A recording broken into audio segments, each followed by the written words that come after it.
Welcome back to another episode of The Cure for Cowardice. Now this one's going to be a bit longer. In this one, I wanted to talk about some of the lessons that I can recall over the past year, because tomorrow I turn 24. Now, I would say that I officially began this journey of self-discovery and self-improvement probably when I got out of the last relationship, which was about 5 years ago. So when I was about 19. Now, every year since then, I feel like I've learned not just more than the year before, but exponentially more. And I gained new context on lessons that I had learned before as well.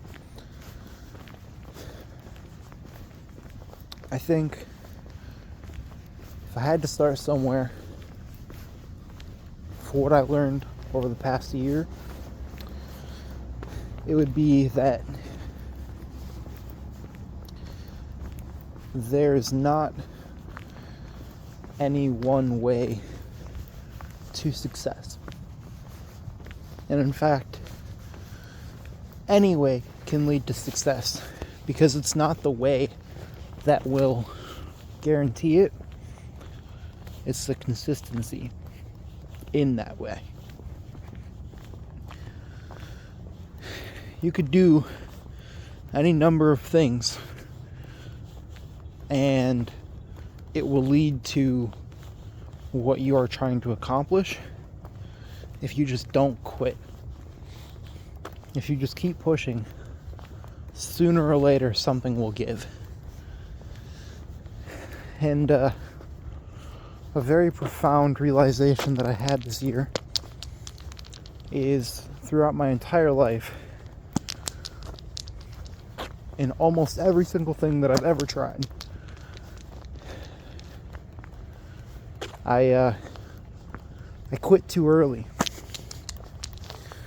3 feet from gold, as I've said in the past. It's a bittersweet realization, because you wonder what could have been in all these different situations, all these different things that I've tried, all these different paths that I've started going. And every single time, I just didn't really put in the effort. And more importantly, I didn't give it the time that it required. Now, that's the bitter. The sweet part of it is that I now know that I can accomplish basically anything that I set my mind to, if I am just willing to be consistent in doing it for long enough. And how long is long enough, you might ask? Well, until you succeed. Obviously, it's going to vary depending on what it is that you're trying to do. But until you get the result that you are striving for, you haven't done it long enough. And I think that's the first big, profound realization that I made this year. In my 23rd year of life. Now, another realization would be I have more influence on others than I like. And not in good ways. You see, I have always been the type of person who will not ask for help unless I truly feel that I have no other option. And I've also been the type of person to offer help regardless of the situation and regardless of how much it may inconvenience or lower my position, or whatever you want to call it.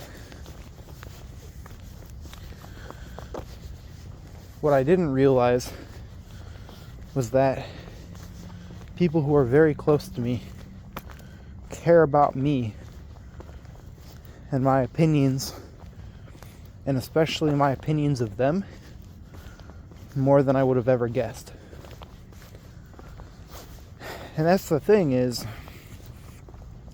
if you want to be a leader, especially a good one, you want to have in your arsenal the ability to influence those around you for the better. The problem is, it's a double-sided sword, because if you're not careful with your actions, if you're not careful with what you tell them and how you treat them, you can do far more harm than you would ever imagine possible. Because you don't know what you are to somebody else.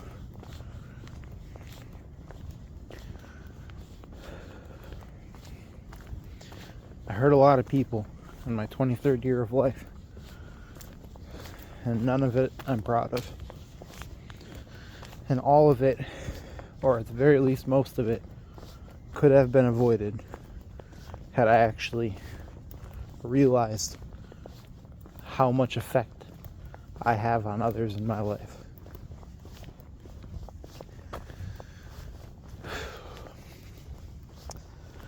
Another realization that I made, hold on, I'm gonna do a bit of climbing here. Please hold.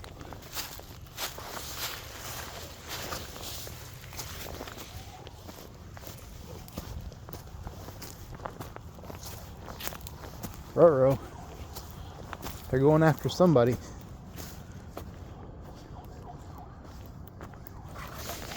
Alright.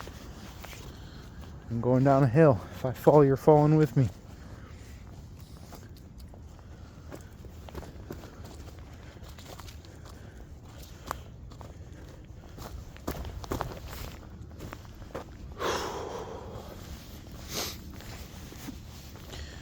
Another realization that I've made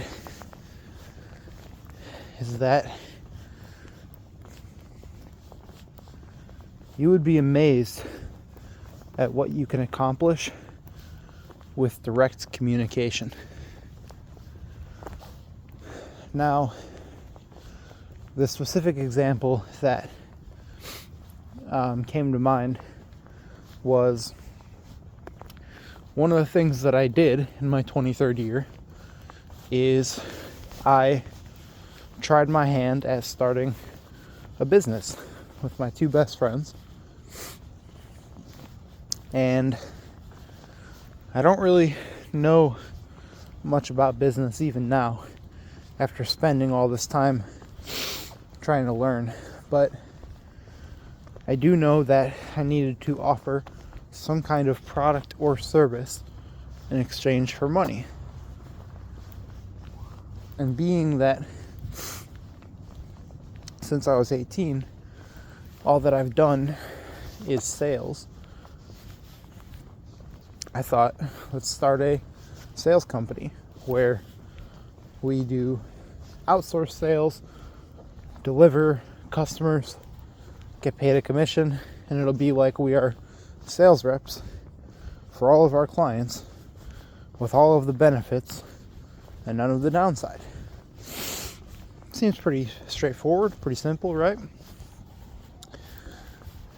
I imagined it was going to be this very difficult uphill battle to start getting clients in order to have something to sell, to have clients to sell for.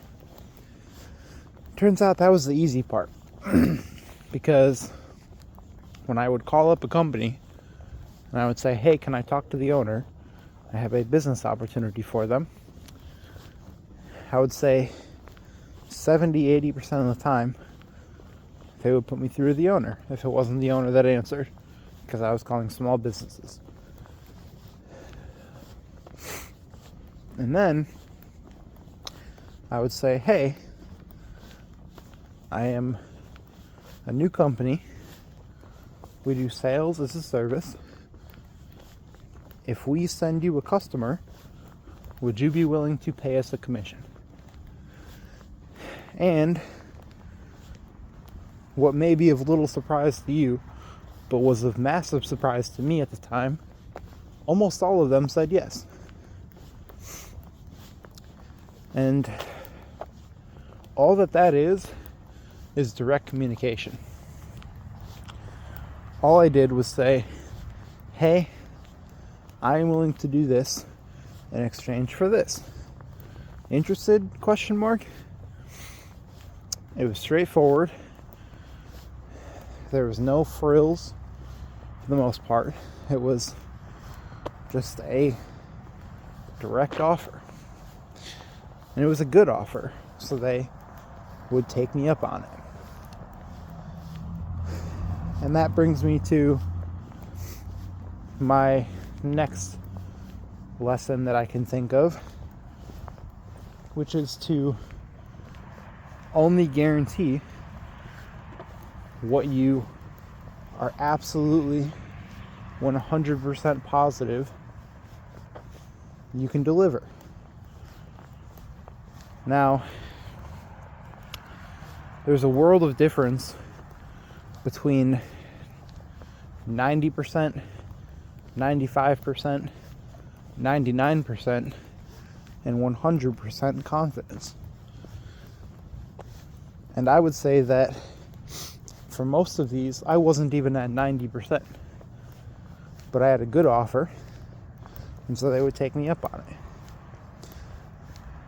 I had no support from the clients, aside from them telling me what their product was and who they were going after.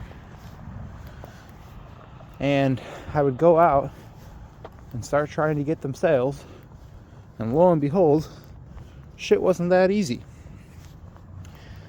And so from November 2nd to basically Christmas,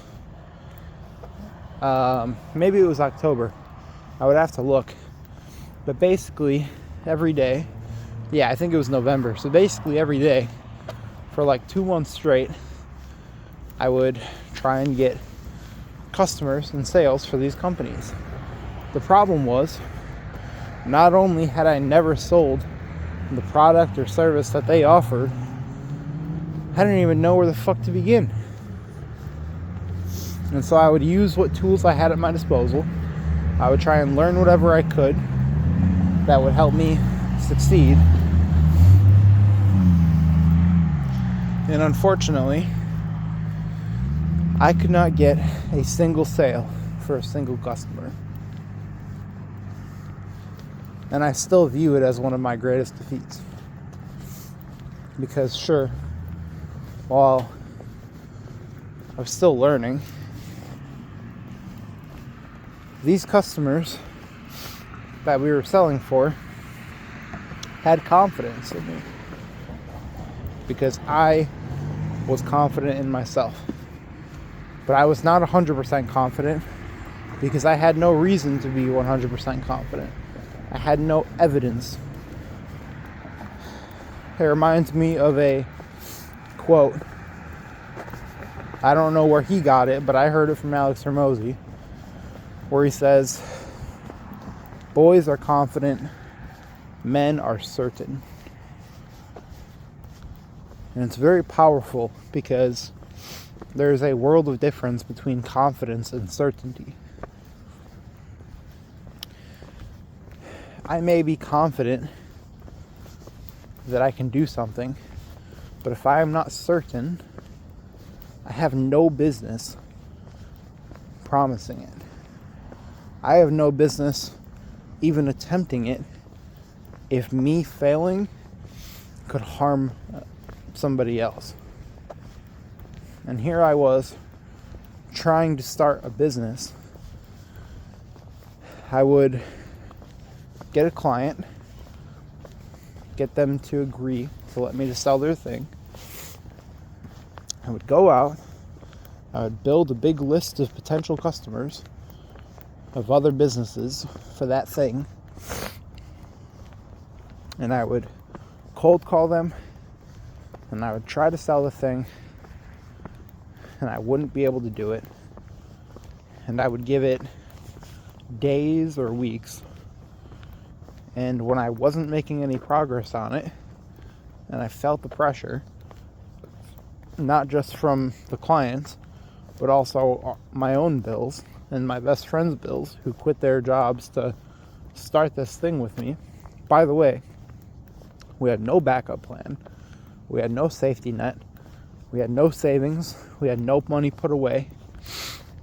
We didn't even have the bills paid the month that we quit. Now, granted, there were commissions from my job that I had prior that were supposed to be hitting in November, which theoretically would have carried us through November and December, giving us time to be able to do the thing.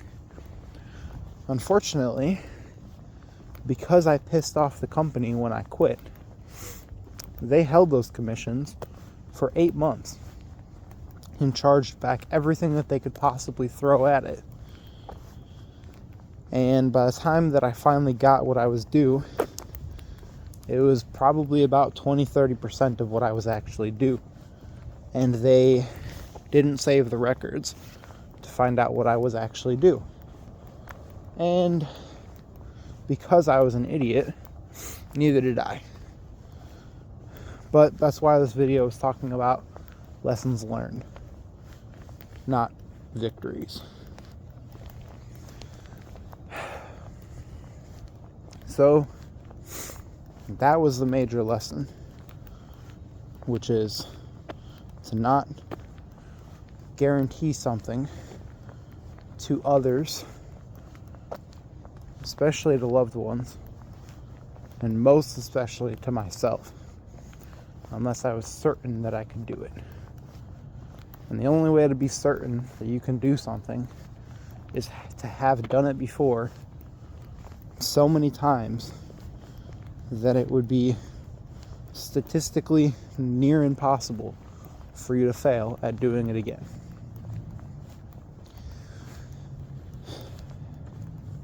So that was one of the biggest lessons that I had, and a very big wake-up call. Because again, I've talked about it in another video, but most of my life, the vast majority of it, I have been, for lack of a better term, winging it. Flying by the seat of my pants, doing the work the night before, showing up, and doing the bare minimum in order to get by. Because I thought that that's what success looks like. It looks effortless. And it turns out that true success, real, tangible, undeniable evidence of success, is putting in so much work that it is impossible for you to fail.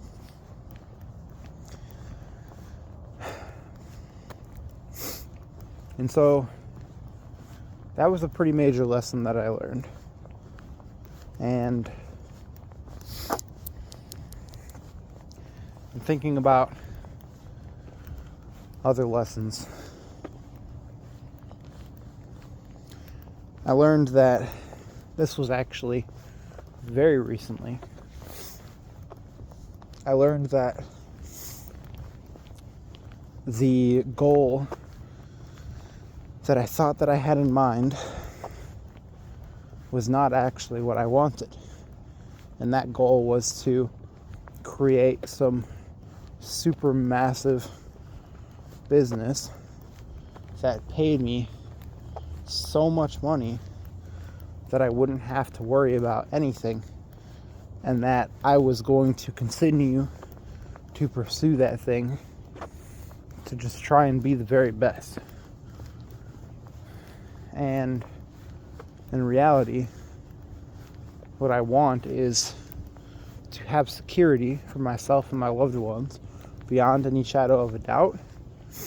But then after that, I want whatever I do to make everybody who is involved in it better, happier, more satisfied with their lives, and to give them the opportunity to create whatever kind of life that they choose to live. I'm going to pause the video real quick. I got to pee. Alright, I'm back. So, where was I? Oh, the thing that I actually want to do with my life.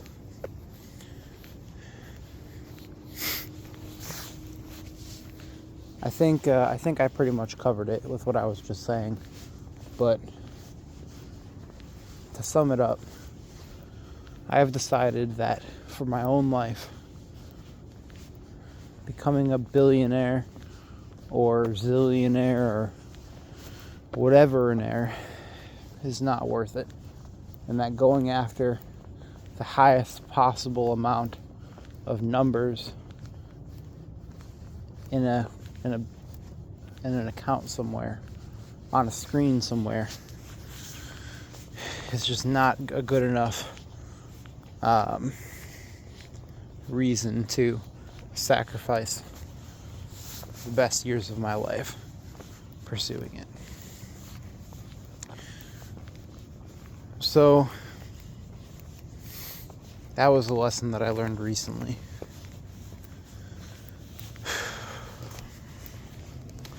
Something else that I think I am still in the midst, I don't know how to say that word, M-I-D-S-T. I think you know what I'm trying to say. Something else I am still in the midst of learning. This is going to bother me.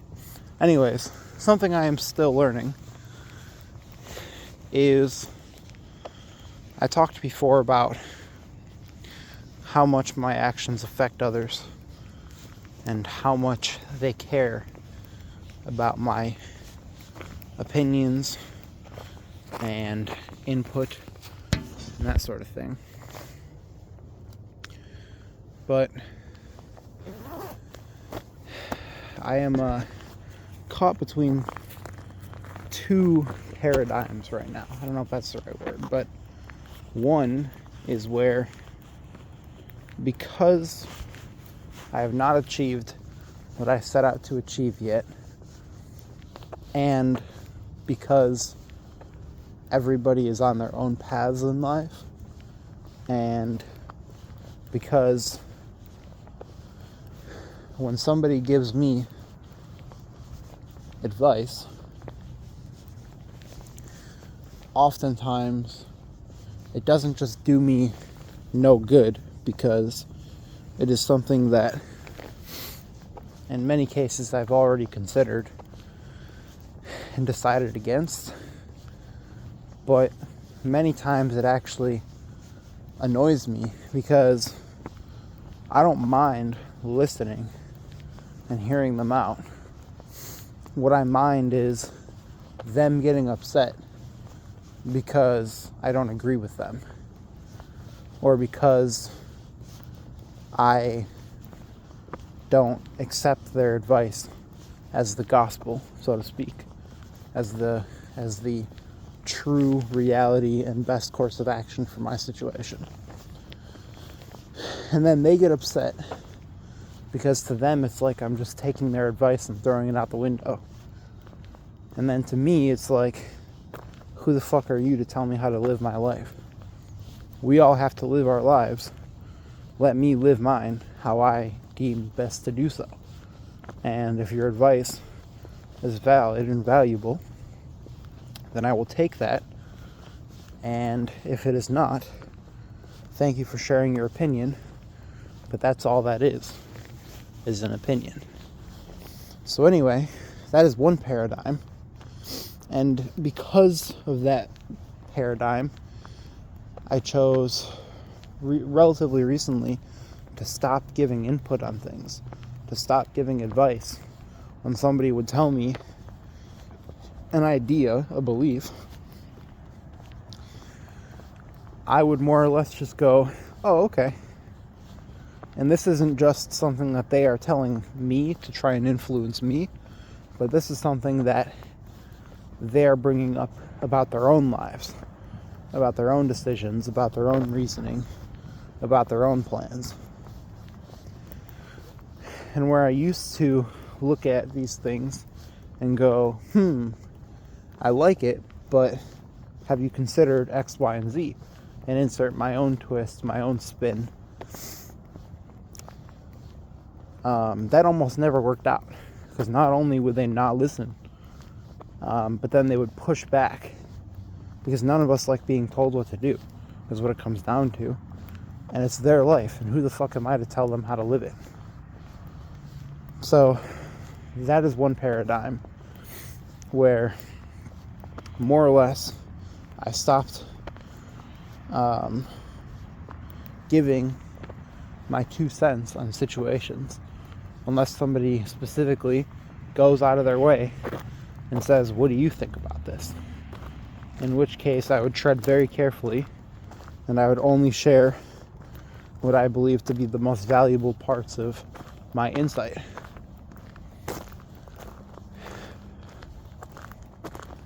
The problem with doing that, and again, this is why I said I'm still in the midst of learning it, the problem with doing that is sometimes there's a situation where somebody is going to embark on a path, or they're planning to do something. Somebody close to me, mind you, that I'm fairly confident, near certain, that they are going to be unhappy with the result of, or that it could harm them, or otherwise just be bad news. And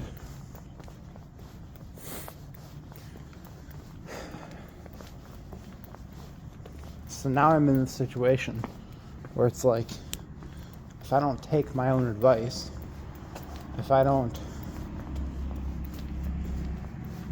leave my opinions be, then people that I care about may or may not end up making mistakes that I could have helped them avoid had they only asked. But I think talking out this situation, wow, they really got nothing going on today. I think talking out this situation has led me to the conclusion that what I've been doing is the right move, which is not giving my 2 cents unless it is asked for. Because let's say that they were to not take my advice. Or wait, okay, hold on. I'm getting distracted because there's like 10 cops circling around doing the most. But so let's say somebody were in a situation about to make a mistake that I feel I could help them avoid. Were I to give my advice, my 2 cents on the matter, very, very, very good odds that they are going to push back and not take it. And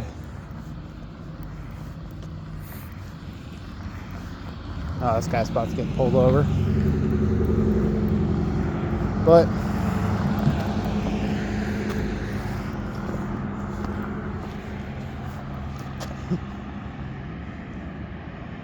Man. They really got nothing better going on tonight. There's about 10 cops on this road speeding around, pulling people over. Anyway, where was I? So this is going to be a really long video. If you're still tuning in, thanks. I make these videos for myself, but hopefully they can be useful to somebody someday. But if they were to hear my advice for the situation they're about to enter in, there's very good odds that instead of taking that advice and avoiding the problem, the situation that I am trying to help them avoid, they're going to push against my advice, and that situation, that mistake, that problem is going to be 10 times worse. And so I think what I've been doing is the best move, and I need to continue more or less on the path that I'm on, because it is better to be directionally correct than exact. So anyway, I'm just rambling at this point. Obviously, I've learned more than 5 lessons in my 23rd year of life, but maybe I'll make a part 2 tomorrow.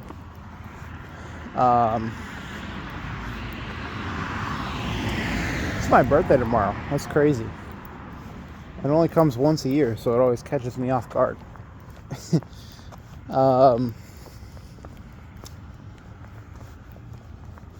All I know is if I don't quit, sooner or later I will succeed. And if there's one lesson that I need to take with me, that would be it. All I have to do to succeed is keep going for long enough, and I will succeed eventually. And that means no more shiny object syndrome, no more bouncing around between projects, between pathways. That means that the path that I am on right now, that I have been building up and doing my very best to continue with, I need to continue on this path until I succeed. And when I make that the goal, not winning every single day, but staying consistent every single day, and when I do inevitably fail, starting right back up immediately after, if I make that the goal, success is guaranteed. So anyway, I'm going on over half an hour now. I think I probably will make a part 2. That's a lot more concise. But in the meantime, thanks for tuning in. I'll catch y'all on the flip side.